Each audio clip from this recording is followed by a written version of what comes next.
Second passing method in function known as pass by reference. In pass by reference, you are actually passing a variable address. So in pass by reference, receiving function will have an access to memory location of the pass variable, and it only can be used when you want receiving function to change the original content of your variable. In order for you to apply pass by reference, there are two operators needed in your program. One is the reference operator, whereby you are going to write this operator in your former parameter list in function prototype as well as your function header. Second operator known as an address of operator. So this address operator will be right before the variable of your actual parameter in function call. This is an example of pass by reference program. This function non-security and the function has no return value because of this program is applying for pass by reference. That's why there is the reference operator will be right in your former parameter list in your function prototype. Okay, now go to your main function. You are going to see that your main function has one variable known as a, and the value of a has been referred or initialized as 7. Go to the next line. You see that in your function call, there is another operator needed in your actual parameter list, whereby this symbol is actually referring to an address of A. Okay, when your function call is invoked, what you have to do is you have to write straight away to read your function definition. So you can see here your function definition, your function header has a dereference operator as what as you do in your function prototype.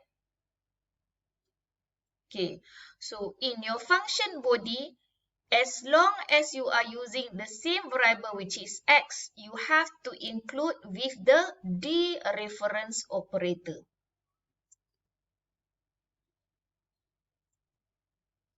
Okay, now how the program works in passing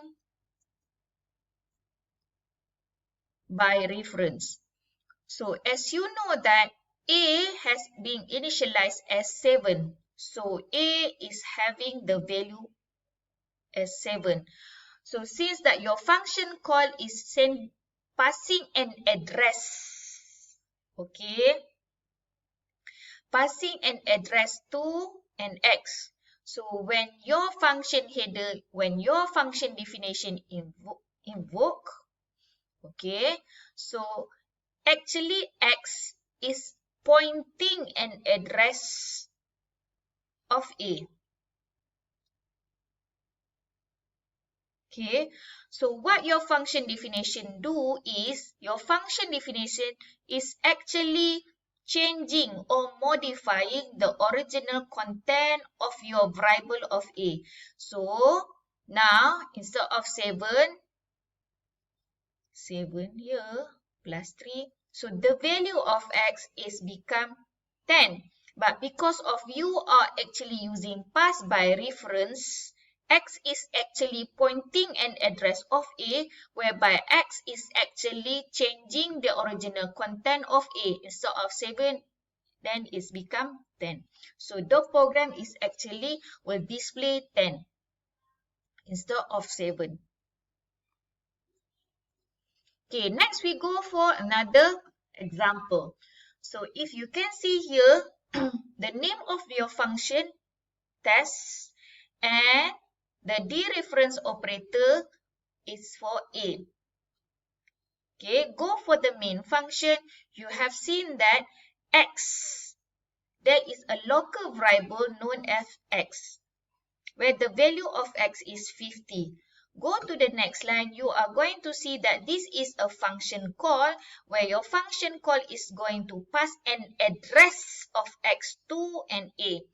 So now what your function definition will do, A is actually pointing an address to X. So A will be add by 50.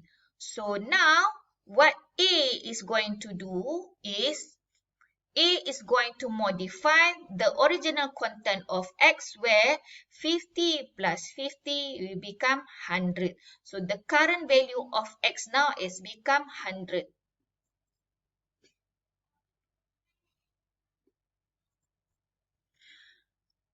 Go for the third example. You've seen that once again this function known as PassByReference and the function has no return value. Because of this function is applying for PassByReference, therefore there is dereference operator in the former parameter in a function prototype as well as your function in the function header. Okay, when you go inside your main function, you have seen that I is actually has one value, which is I, the value being initialized as 0.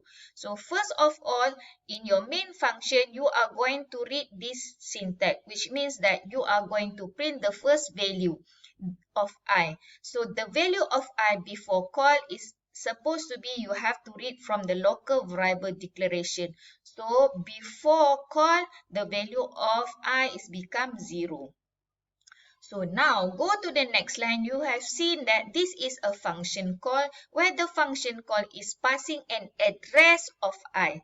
So when you are going to invoke your function definition, so K, what will be happen to K? K is actually referring or pointing an address of I. So what K is going to do is K is actually changing the original content of I. So K plus 10 will become 10. Next, go to your main function. You have to execute another syntax, which is you have to print the value after call. So now the value after call is 10.